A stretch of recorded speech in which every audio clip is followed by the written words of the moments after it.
디모데전서 6장 3절에서 10절까지의 말씀을 가지고 말씀과 경건에 관한 교훈이라는 제목으로 우리가 함께 은혜 받기를 원합니다. 성도의 삶은 본질적으로 하나님의 통치를 받아들이고 그분의 통치하심을 따라 내가 살아가는 것입니다. 그렇기 때문에 우리의 신앙의 방향성이 더 깊은 하나님의 통치 안으로 들어가는 것이 되어야 하지, 하나님의 통치에서 자꾸만 멀어져 가는 것이 되면 안 됩니다. 우리의 인생사 가운데 또 우리의 신앙 가운데 우리는 자꾸만 하나님의 통치 밖에서 무엇인가를 하려고 하는 그런 옛사람의 모습들이 여전히 존재하는 것을 우리는 발견해야 돼요.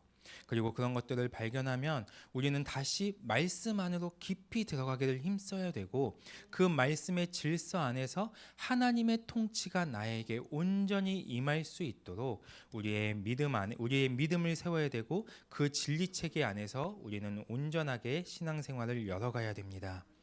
만일 우리 안에 자꾸만 하나님의 통치를 제한하거나 거부하는 이러한 잘못된 영적 질서의 흐름들이 있다면 하나님 앞에 깊은 회개와 함께 돌이키는 시간이 반드시 있어야 돼요. 우리가 하나님의 말씀을 듣는 이 시간에도 하나님의 말씀이 우리에게 온전히 들려져야 합니다. 그리고 그 말씀이 우리의 마음에 새겨져야 돼요. 그런데 말씀을 들으면서 나도 모르게 그 말씀을 튕겨내고 그 말씀을 판단하고 자꾸만 말씀의 질서가 나에게 오지 않도록 무엇인가 제한하고 방어하는 것들이 있다면 우리는 즉각적으로 하나님 앞에 그러한 영적 흐름들을 회개하고 끊어낼 수 있어야 합니다. 그래서 하나님의 통치가 나에게 온전히 임하도록, 하나님께서 나를 다스려 가시도록, 내 고집대로 내가 살아가는 것이 아니라 이제는 하나님의 방식으로, 하나님의 생명으로, 하나님의 질서로 내가 온전히 나아갈 수 있도록 나의 모든 것들을 하나님 앞에 내어드리는 시간이 있어야 하는 것입니다. 그래서 교회는 하나님이 통치하신다. 우리 가정은 하나님이 통치하신다. 나는 하나님이 통치하신다. 우리는 이 질서를 정확히 믿고 확신할 수 있어야 합니다. 신앙생활은 자기 마음대로 하는 것이 아니며, 성도의 삶은 그 인생이 자신의 인생이라고 해서 자기 뜻대로 살아도 되는 것이 아닙니다. 우리가 열어가야 할 진정한 신앙의 모습은 하나님께서 말씀하신 질서 안으로 끊임없이 우리가 들어가는 것이며, 우리의 삶은 그 말씀에 대하여 절대적으로 순종하는 삶이 되어야 하는 거예요. 하나님은 말씀으로 우리를 통치하십니다. 지금도 하나님은 우리를 통치하시길 원하시고 우리를 통치하고 계십니다. 믿으셔야 합니다. 하나님이 말씀으로 나를 지금도 이끌어가고 있다. 하나님의 인도하심 가운데 내가 온전히 들어가야 한다. 젖어 들어야 한다. 푹 쩔어 있어야 된다. 우리는 믿어야 합니다. 그리고 계속해서 달려가야 돼요. 말씀은 하나님의 가장 핵심이 되는 통치의 수단이며 가장 강력한 하나님의 능력이고 권세이고 하나님의 모든 지혜의 총체이기 때문에 성도는 하나님의 주권을 인정하고 하나님께서 말씀하시는 질서 안으로 들어가기를 계속해서 힘써야 돼요. 그래서 말씀의 질서 안에서 우리의 신앙이 성장해 가야 되고, 말씀의 질서 안에서 우리의 삶이 열려져야 되고, 말씀의 질서 안에서 우리의 가정과 교회가 세워져 가야 하는 것입니다. 우리가 신앙생활을 하다 보면 많은 성도들이, 많은 사람들이 잘못된 방향성을 가져가는 것 중에 하나가 뭐냐면, 내가 살아갈 때 나의 삶의 문제가 해결이 되고 무엇인가 평안하고 뭔가 어려움이 없을 때는 신앙이 뜨거워집니다. 신앙에도 문제가 없어요. 그런데 내 삶에 뭔가 문제가 생기고 어려운 환경 가운데 내가 처하게 되고 나의 삶에 고통이 있게 되면 신앙이 점점 바닥을 기입니다. 반대가 되어야 되는 거예요. 어떠한 상황이다 할지라도 우리는 신앙 앞에 온전히 서야 돼요. 하나님 앞에 우리를 온전히 내어드려서 내가 살아가는 이 세상 가운데 어떠한 환난과 어떠한 문제와 어떠한 고난이 온다 할지라도, 어떠한 문제가 있다 할지라도 우리의 신앙은 날로 날로 뜨거워져야 합니다. 오히려 우리의 삶에 문제가 있을 때 우리의 신앙은 더 뜨거워야 돼요. 왜냐? 내가 붙잡을 건 하나님밖에 없기 때문에, 내가 의지할 분은 하나님밖에 없기 때문에, 내가 할 수 있는 것은 하나님 앞에 엎드리고 하나님을 기다리고 하나님을 소망하는 것밖에 없기 때문에, 우리의 신앙의 질서가 나의 삶에 문제만 있을 때, 어떤 어려움이 있을 때마다 내 신앙이 바닥으로 가는 것이 아니라, 이 세상에서 내가 무엇인가를 더 하기 위해 노력하는 신앙이 아니라, 우리의 신앙의 온전한 질서는 어떠한 때라도 나는 하나님을 의지하고 하나님을 붙잡고 하나님께 나의 모든 소망을 드리고 우리는 나아가는 신앙이 되어야 합니다. 하나님의 말씀에는 그분의 의와 능력과 또 힘과 권세와 영광과 생명이 있습니다. 여러분, 살아나길 원하십니까? 살아나길 원하세요? 하나님의 말씀을 붙잡아야 합니다. 존재가 혁명되길 원하십니까? 더 이상 나의 그 악함을 더 이상 내가 이걸 갖고 가지 않고 완전히 끊어내길 원하십니까? 하나님의 말씀 앞에 엎드려야 합니다. 나는 여전히 믿음이 연약하다. 겸손이 아니에요. 우리는 하나님 앞에서 우리의 믿음을 계속해서 성장시켜야 합니다. 믿음의 전진을 이루어 가야 되는 거예요. 언제까지 우리가 어린아이가 젖을 먹는 것과 같이 그러한 젖을 먹는 신앙생활을 할 수는 없습니다. 우리는 반드시 단단한 음식을 먹을 수 있는 데까지 우리의 믿음이 성장해 가야 돼요. 우리의 믿음을 온전케 해가야 합니다. 작은 바람만 불어도 우리의 믿음이 흔들리고, 작은 바람만 불어도 내 감정이 상해지고, 작은 바람에도 상처받았다고 하고, 작은 것에도 넘어지고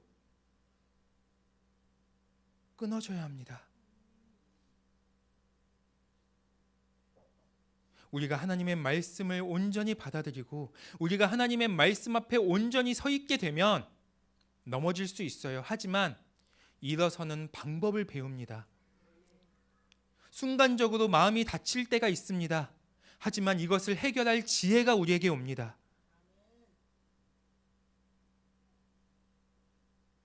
우리는 하나님의 말씀 앞에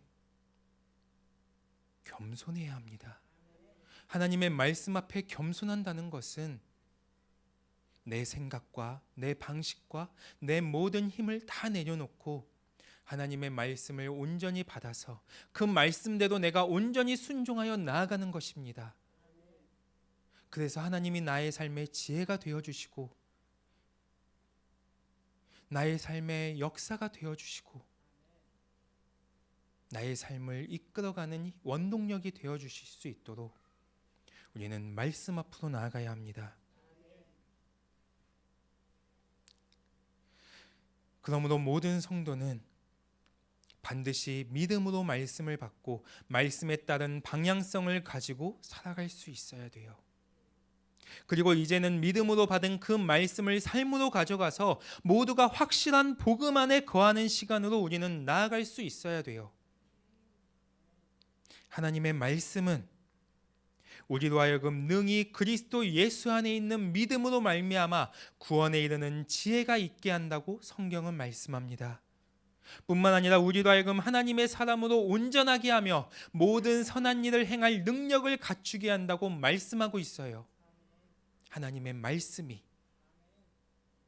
우리가 하나님의 말씀 앞으로 나아갈 때, 하나님의 말씀을 내 것으로 받아들일 때, 내 안에 하나님의 온전한 그 진리 체계가 세워져 갈 때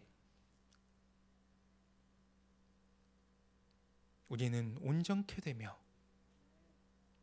우리는 모든 선한 일을 행할 수 있는 능력을 갖추게 되는 거예요. 이러한 관점에서 오늘 본문은 우리가 무엇을 따르고 무엇을 품어야 하는지에 대해서 말씀해 주고 있습니다. 이 말씀을 우리는 믿음으로 취해야 되고, 그래서 우리가 오늘 말씀을 통해서 하나님께서 따라야 한다는 걸 말씀하시면 우리는 그것을 따라야 합니다. 하나님께서 품어야 할 것을 말씀하시면 우리는 그것을 품고 나아가야 합니다. 그래서 우리의 삶에 하나님의 능력이 계속해서 나타나야 할 줄 믿습니다. 우리의 모든 삶이 선을 행하는 삶이 되어야 할 줄 믿습니다. 하나님께서 우리를 통치해 가실 수 있는 그러한 신앙으로 우리는 나아가야 할 줄 믿습니다. 첫 번째로, 성도는 그리스도의 말씀과 경건에 관한 교훈을 따라야 합니다. 3절에 보면 누구든지 다른 교훈을 하며 바른 말 곧 우리 주 예수 그리스도의 말씀과 경건에 관한 교훈을 따르지 아니하면,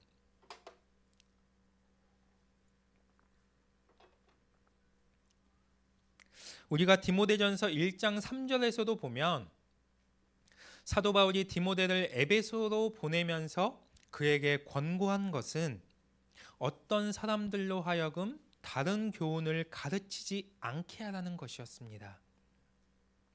다른 교훈이 무엇입니까?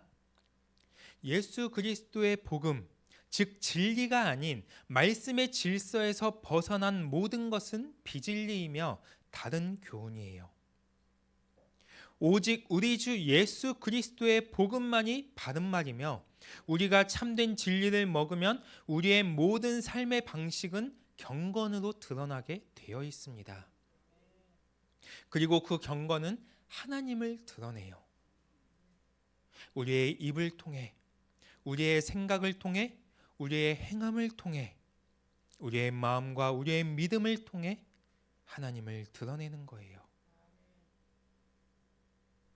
그러니까 우리가 신앙생활을 하면서 자꾸만 비진리를 말하거나 말씀의 질서가 아닌 것을 따르고 말씀의 질서에서 벗어난 삶을 살아가고 있다면, 그것은 내가 하나님의 복음을 진리의 말씀, 생명의 말씀으로 받고 있지 않는 것이고, 철저하게 성령의 인도하심과는 상관없는 삶을 살기 때문에 진리에 대한 분별력을 잃어버리게 되는 거예요.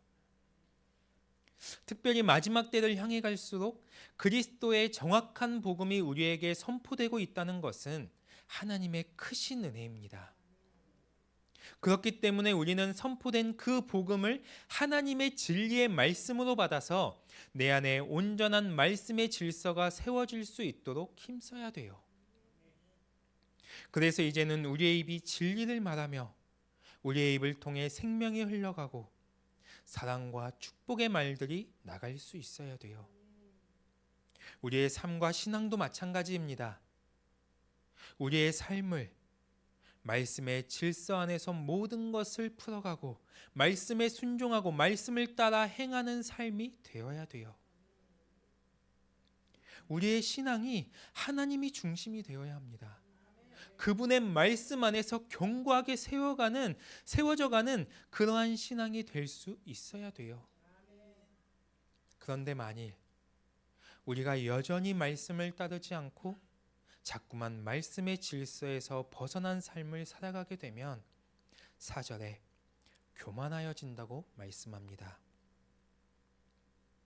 교만은 진리 밖에 있는 것이고 진리에서 벗어나 있는 사람들의 대표적인 모습이에요.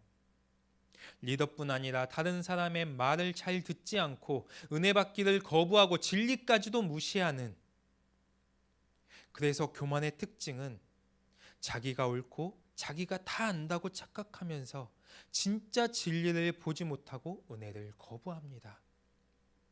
진리보다 내 지식과 내 경험을 의지해요.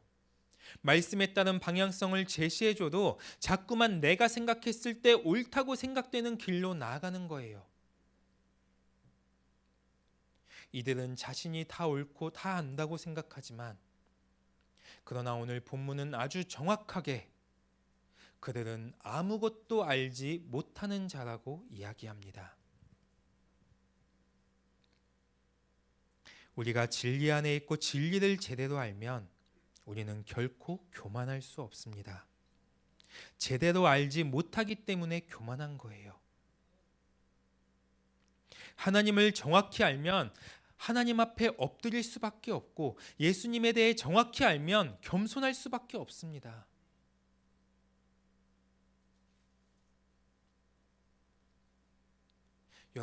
여러분의 삶에 하나님 앞에 엎드리는 시간이 와야 돼요. 철저하게 하나님 앞에 꿇어 엎드려지는 그러한 시간이 와야 합니다. 내가 피해자, 내가 아파서, 내가 연약해서, 내가 당했기 때문에 아닙니다. 하나님을 아는 순간, 내 안에 하나님의 임재가 들어오는 순간 우리는 하나님 앞에 엎드릴 수밖에 없어요. 나의 상처, 나의 생각 이런 것들은 전부 다 상대적인 것입니다. 남들과 비교했을 때, 누군가와 비교했을 때 그들보다 내가 더 아픔이 있고 내가 더 뭔가 연약함이 있다라고 생각되는 것뿐이지, 우리는 하나님 앞에, 하나님의 질서 앞에 우리가 서게 되면 우리는 모두가 다 죄인이에요.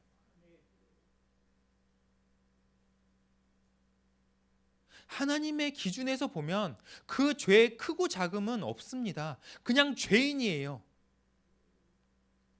그 죄를 우리가 십자가 앞에서 모두 못 받고 그 주님의 보혈로 깨끗함을 입어서 우리가 새 생명을 가지고 하나님 앞에 나아갈 때 우리는 의롭다함을 얻는 것이고, 우리는 하나님 앞에 당당하게 설 수 있는 그 존재됨으로 나아가게 되는 것입니다. 자꾸만 세상의 질서를 가지고 하나님 앞에 나아가지 마세요. 하나님의 질서 안에서 하나님 앞으로 나아가야 합니다. 그래야 우리 안에 회복이 있고 그래야 우리가 살아날 수 있는 거예요.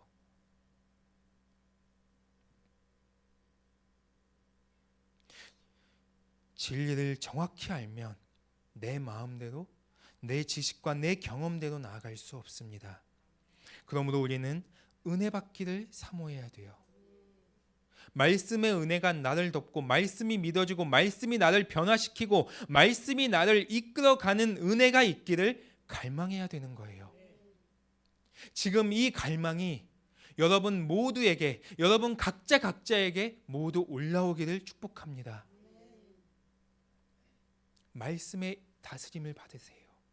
말씀이 나를 다스려갈 수 있도록 우리의 마음의 문을 열어야 합니다. 그래서 말씀을 통해 우리가 진리를 알고 그리스도를 알고 우리를 향한 하나님의 뜻과 계획과 그분의 부르심을 분명히 아는 자들이 되어야 합니다. 이 부르심에 이제 우리는 흔들려서는 안 됩니다. 하나님의 부르심이 그렇게 명확하게 우리에게 말씀해주고 있는데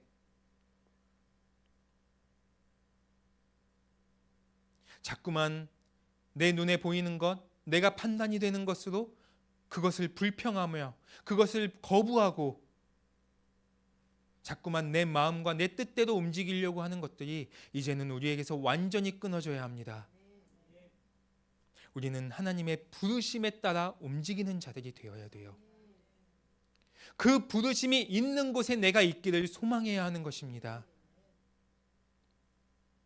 또 5절에 교만한 자는 마음이 점점 부패해진다고 말씀해요. 우리는 끊임없이 진리를 통해 하나님의 선을 알고 그분의 생명으로 살아가야 되는데 진리가 없으니까 선을 분별하지 못하고 나도 모르는 사이에 악을 허용합니다. 진리가 없으니까 생명으로 살지 못하고 마음이 점점 썩어지게 돼요. 그 결과 어떠한 진리의 말씀도 수용하지 못하는 강팍한 심령의 상태에 놓이게 되는 것입니다.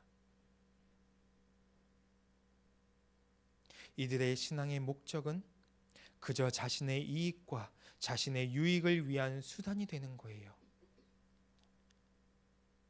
성도는 절대로 진리를 잃어버리는 자가 되어서는 안 됩니다. 우리는 자신의 이익을 위해 말씀을 이용하고 하나님을 이용하는 자가 아니라 말씀을 따르고 하나님을 섬기는 자들이 되어야 합니다. 반드시 참된 진리를 먹으십시오.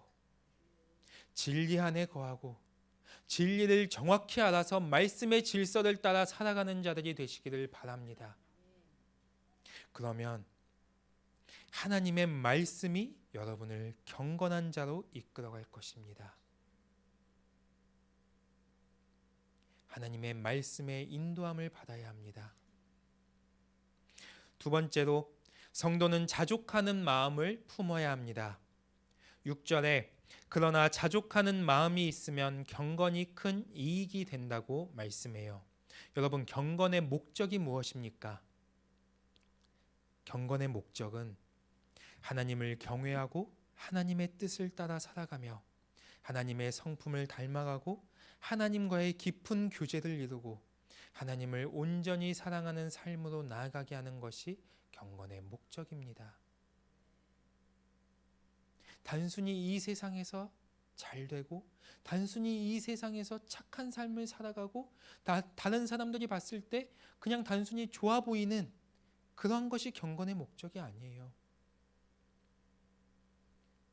경건의 목적은 하나님과의 온전한 그 교제를 이루어가는 것이 경건의 목적입니다.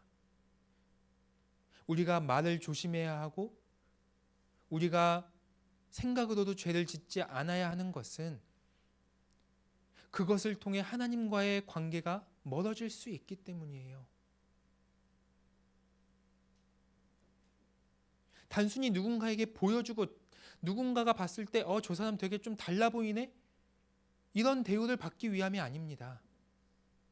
하나님이 보셨을 때 내가 하나님 앞으로 나아갈 때 너무나 당당하고 하나님의 사랑을 입은 자로서 하나님과의 온전한 교제가 이루어지기 위한 거예요. 그러니까 우리 안에 자족하는 마음이 있어야 우리가 하나님의 통치를 받고 말씀의 질서를 따르고 우리의 입과 우리의 생각, 우리의 행함을 통해 하나님을 드러내는 삶을 사는 게 쉽다라는 것입니다. 그러면 자족하는 마음이 무엇입니까? 단순히 자기 노력으로 풍성함을 채우고 자신의 필요를 스스로 충족하라는 것입니까? 여기에서 말하는 자족하는 마음이라는 것은 하나님이 주시는 것으로 사는 것을 마땅히 여기고 기쁨으로 여기는 마음을 뜻하는 거예요. 그러니까 자족하는 마음을 가진 사람은 벌써 하나님으로 만족합니다. 하나님으로 풍성하기 때문에 하나님이 주시지 않는 것에 대해서는 관심이 없는 거예요. 나와 하나님과의 관계에 있어서 하나님이 나의 삶을 채우시고 나의 삶은 하나님으로 인해 풍성하다는 것에 대한 이 믿음과 질서가 열려 있다는 것입니다.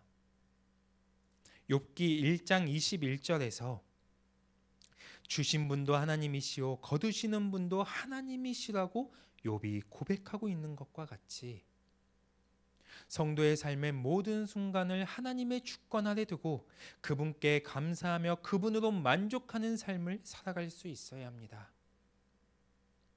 공중의 새를 보라. 너희 하늘 아버지께서 기르시나니 너희는 이것들보다 귀하지 아니하냐. 백합화를 생각하여 보라. 오늘 있다가 내일 아궁이에 던져지는 들풀도 하나님이 이렇게 입히시거늘 하물며 너희일까 보냐. 나의 하나님이 그리스도 예수 안에서 영광 가운데 그 풍성한 대로 너희 모든 쓸 것을 채우시리라. 하나님께서는 말씀을 통해 우리를 한 사람 한 사람 가운데 분명하게 약속해 주고 계십니다. 우리는 이 약속을, 이 말씀을 하나님이 나에게 주시는 그 약속의 말씀으로 받아야 됩니다. 그러므로 그 하나님의 약속을 받은 우리는 우리의 신앙의 여정 가운데 어떠한 형편이든지 자족하기를 배우고 우리의 모든 삶을 때에 따라 풍성하게 채우실 하나님의 모든 축복을 기대하며 늘 하나님으로 만족하는 삶을 살아갈 수 있어야 합니다. 여러분의 입에서 늘 하나님의 은혜임에 대한 고백들이 나와야 돼요. 그냥 습관처럼 아무 감정 없이 아무 영혼 없이 그냥 은혜입니다라고 말하는 게 아니라 나의 삶을 채우시고 나의 삶을 늘 풍성케 하시는 그 하나님을 우리가 항상 발견하고 하나님으로 만족하는 그 삶을 통해 우리의 입에서 늘 은혜의 말이 나와야 합니다. 하나님이 나를 은혜로 풀어가시고 하나님이 나를 은혜 가운데 인도하시고 나의 모든 삶은 그래서 은혜입니다.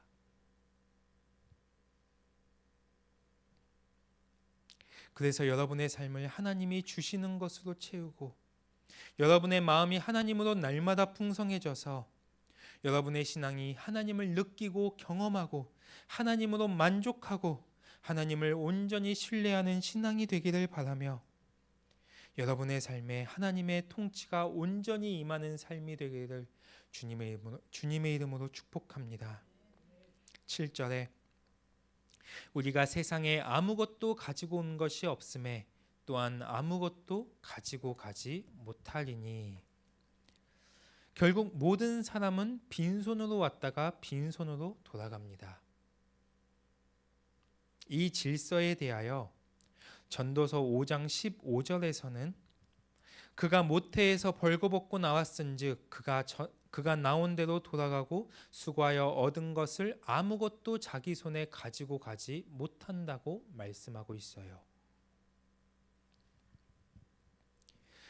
그래서 성경은 이 땅에서 우리가 썩어질 것에 대해 지나치게 마음을 빼앗기며 노력하는 것을 바람을 잡으려고 하는 수고와 같다라고 표현합니다. 이러한 노력과 수고는 아무 유익도 없을 뿐더러 허무함만이 가득한 인생사로 남게 될 것입니다. 여러분의 마지막이 여러분의 인생사가 계속해서 이제 하나님 안에서 살아가는 그 시간들을 통해서 여러분의 인생사가 끝을 향해 갈수록 풍성해야 합니다. 그것은 무엇인가 있어서 풍성함을 누리라는 게 아니에요. 있을 수도 있고 없을 수도 있습니다. 그렇지만 정말 하나님으로 살아가는 사람들의 그 끝을 보면 평안이 있어요. 풍성함이 있습니다. 그냥 세상 사람들이 봤을 때는 아무것도 없는 것 같은데 희한하게 풍성해요. 신앙 함께 하나님을 믿어온 그 공동체들만 느끼는 게 아니라 하나님을 믿지 않는 사람들도 느낍니다. 아, 저분의 삶은 뭔지 모르게 풍성해. 뭔가 여유가 있어. 왜 평안하지? 왜 끝이 아름답지? 우리의 노년이 그렇게 풀어져 가야 되는 거예요.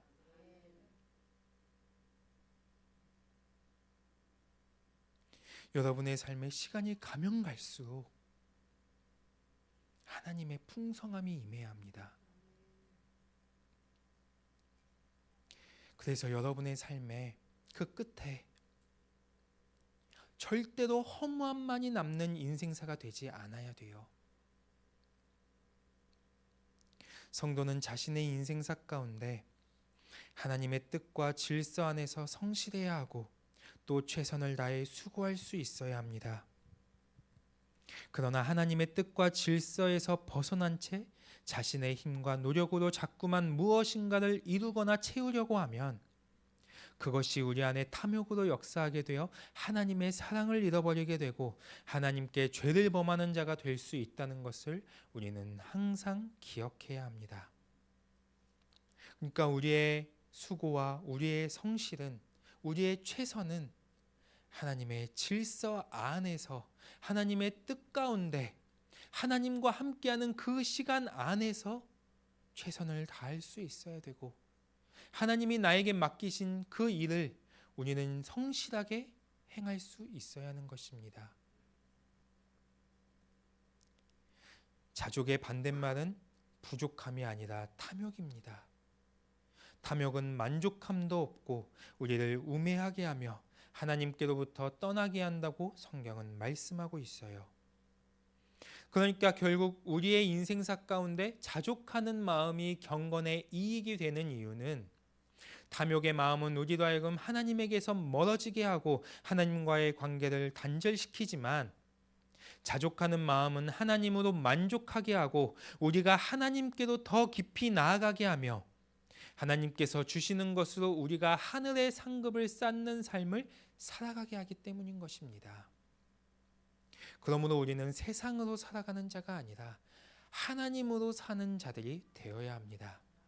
하나님으로 살아가며 하나님이 주시고 때에 따라 풍성하게 채우실 것을 믿고 여러분이 결코 물질에 걸려 넘어지는 자들이 되지 않기를 바랍니다. 8절에 우리가 먹을 것과 입을 것이 있은즉 족한 줄로 알 것이라고 말씀합니다.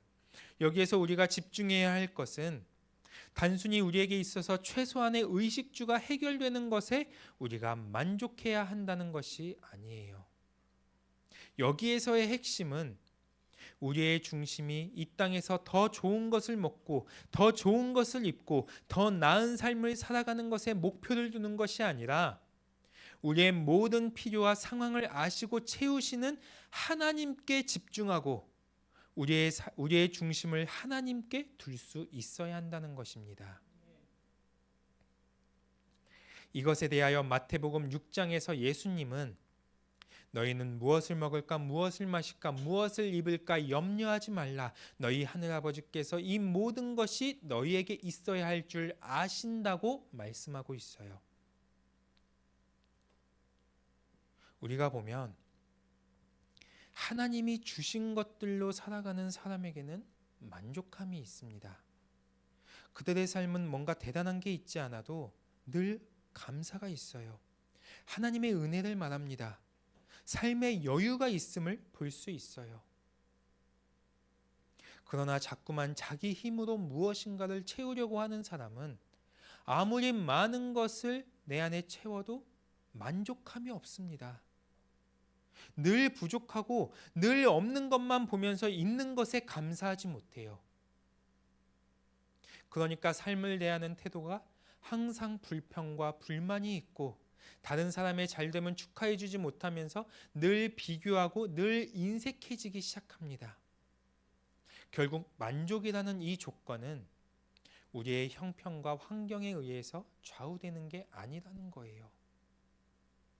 절벽 끝 바위 틈에서도 나무는 아름답게 자라며 척박한 땅에서도 꽃은 향기를 내뿜는 것처럼 나에게 주어진 환경 속에서 우리는 불평하는 자가 아니라 우리를 먹이시고 입히시는 하나님으로 만족하며 그분의 풍성하심 안으로 계속해서 들어가는 자들이 되어야 하는 거예요.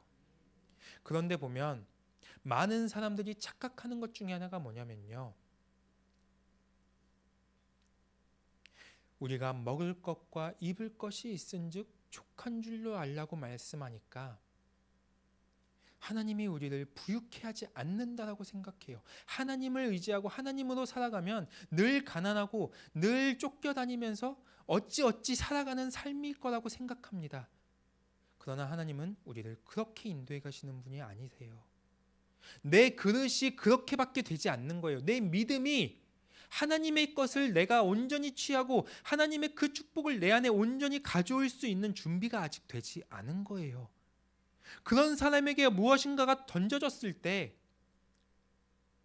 신앙을 놔버립니다. 하나님을 잃어버리게 돼요.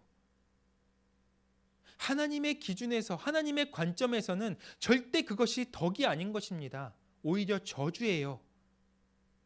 우리가 해야 될 건 무엇이냐면 내 믿음의 그릇을 계속해서 키워가는 것입니다.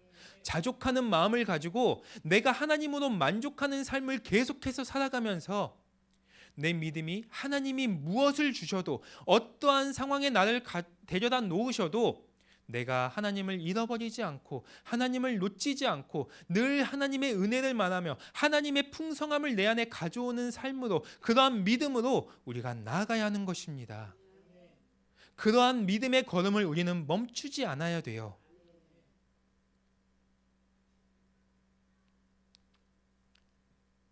오늘 이 말씀은 경건한 사람 아굴의 기도를 떠올리게 합니다.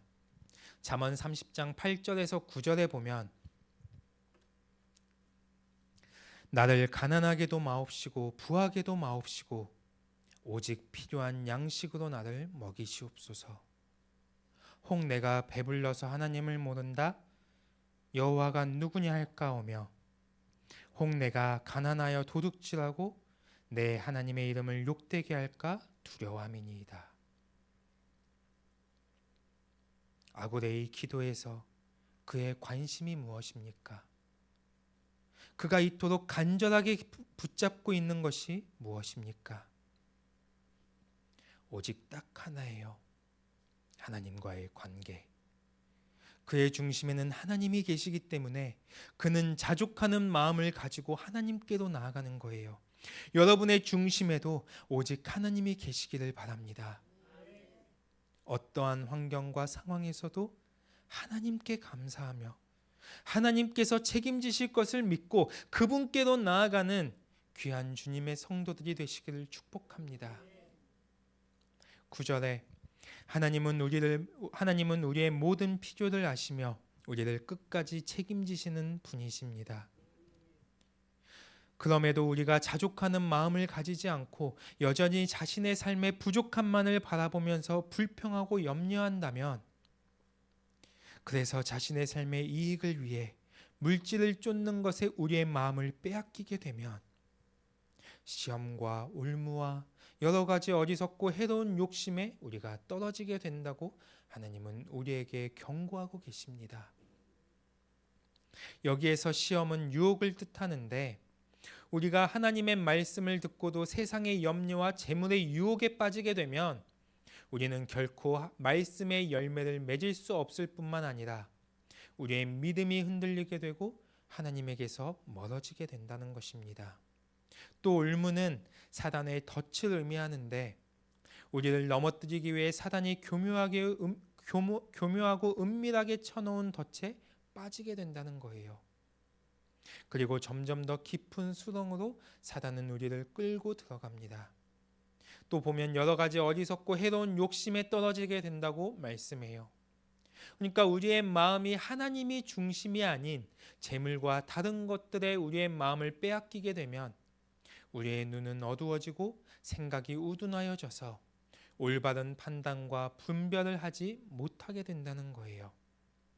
이것은 우리로 하여금 침륜과 멸망에 빠지게 만드는 것입니다. 성도는 오직 하나님으로 살아가는 자들이 되어야 해요. 히브리서 13장 5절에 돈을 사랑하지 말고 있는 바를 족한 줄로 알라. 그가 친히 말씀하시기를 내가 결코 너희를 버리지 아니하고 너희를 떠나지 아니하리라 하셨느니라. 이게 무슨 말입니까? 나는 너희를 버리지 않고 너희를 떠나지도 않을 거야. 그러니까 두려워하지 마. 염려하지 마. 내가 너희와 항상 함께하면서 너희를 돕는 자가 되어줄게.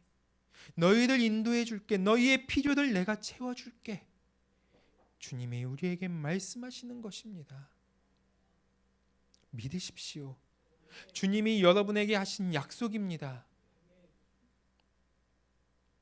이 약속을 여러분의 마음에 가득 담고 여러분의 마음에 하나님으로 가득 채우고, 이제는 우리가 하나님으로 말미암아 자족하는 마음을 가지고 말씀의 질서 안에서 하나님의 뜻과 인도하심을 따라 내가 나아가겠노라 믿음으로 결단할 수 있어야 합니다. 우리는 결코 우리의 현실에, 우리의 문제에, 우리의 연약함에 숨어서 자꾸만 뒤로 물러나는 자들이 되어서는 안 됩니다. 뒤로 물러서는 순간 우리의 믿음은 흔들리게 되고 우리의 신앙은 도망치고 타협하는 신앙이 되며 하나님의 뜻에 대하여 불순종하게 됨으로 말미암아 하나님이 기뻐하시지 않는 신앙으로 나아가게 된다는 것을 우리는 알아야 합니다. 10절에 돈을 사랑함이 일만하게 뿌리게 되나니 이것을 탐내는 자들은 미혹을 받아 믿음에서 떠나 많은 근심으로써 자기를 찔렀도다. 성경은 한 사람이 두 주인을 섬기지 못하나니 하나님과 재물을 겸하여 섬길 수 없다고 말씀합니다.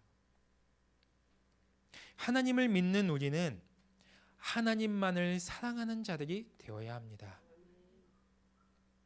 하나님께서는 여러분의 삶을 풀어가시고 여러 가지 방법으로 여러분의 삶을 채우시며 여러분을 먹이시고 입히시는데, 그런 하나님의 일하심에는 감사하지도 않으면서 여전히 부족함만을 바라보며 물질에 매여 살아가는 자가 되어서는 절대로 안 된다는 것을 반드시 기억해야 돼요. 우리가 말씀의 질서에서 떠나는 순간 우리는 하나님으로 만족하지 못하고 하나님이 우리를 채우심을 발견하지 못하게 됩니다. 지금 생각해 보면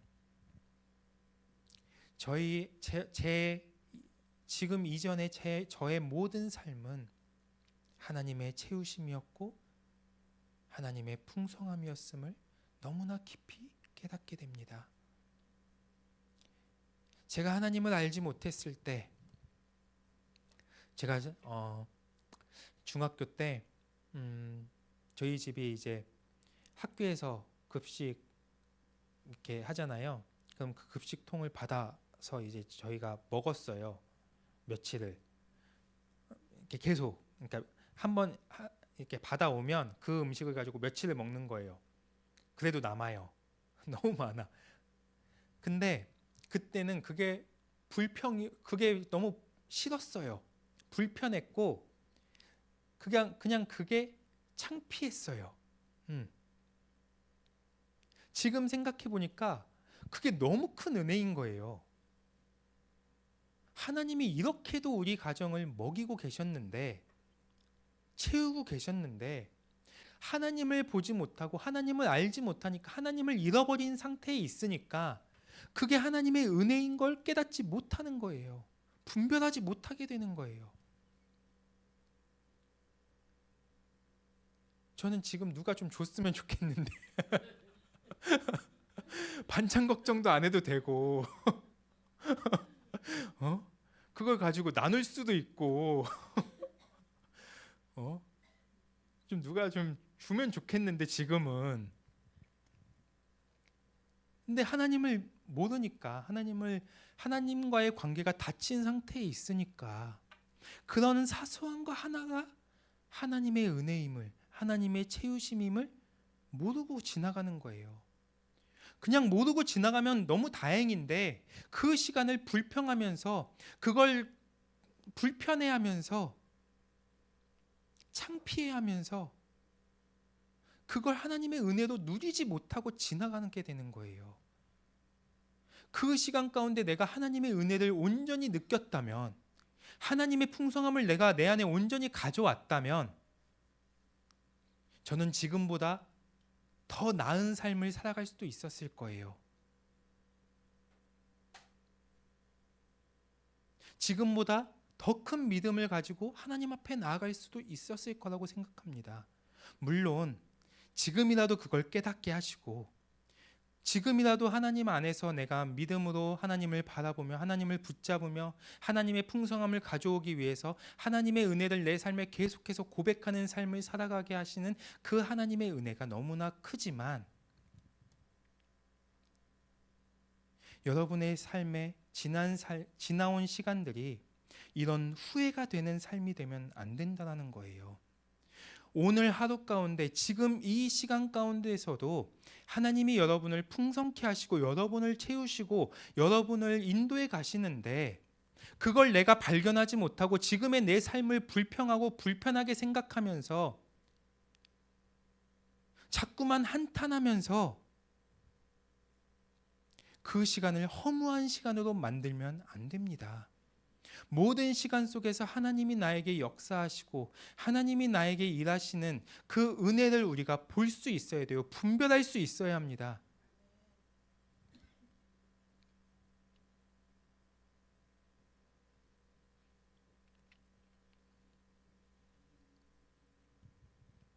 여러분의 넘어짐, 여러분의 무질서함, 여러분의 불신앙, 여러분의 자기중심적인 신앙의 자세, 여러분의 시기와 질투, 여러분의 지나친 염려, 여러분의 혈기, 우리가 범하는 대부분의 죄가 물질을 사랑하면서 나오고 있다는 것을 깨달아야 돼요.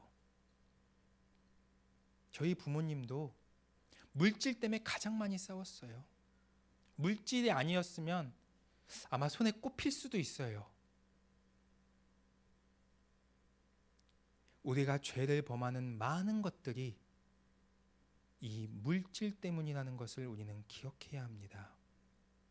여기 물질을 사랑한다는 것은 단순히 좋아한다는 것을 말하는 게 아니라 집착을 의미하는 거예요. 우리가 사랑해야 할 올바른 대상과 질서가 아니라는 것입니다. 물질에 대한 집착은 우리로 하여금 미혹을 받아 믿음에서 떠나게 한다고 말씀합니다.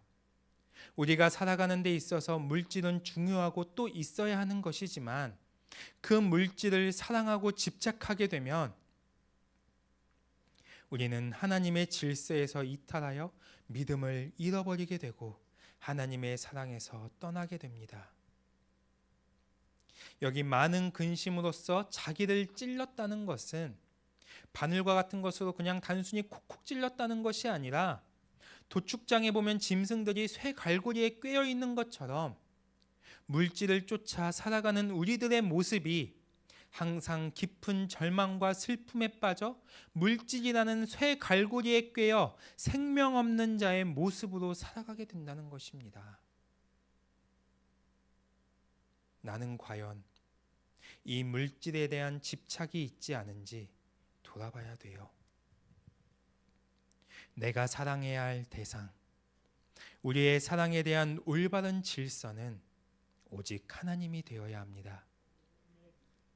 사랑하는 성도 여러분, 여러분이 오직 그리스도의 말씀과 경건에 관한 교훈을 따르며 자족하는 마음을 품고 살아가는 시간이 오기를 소망합니다. 그래서 여러분이 하나님을 더욱더 사랑하는 자들로 세워져 가기를 주님의 이름으로 축복합니다. 말씀을 마치겠습니다.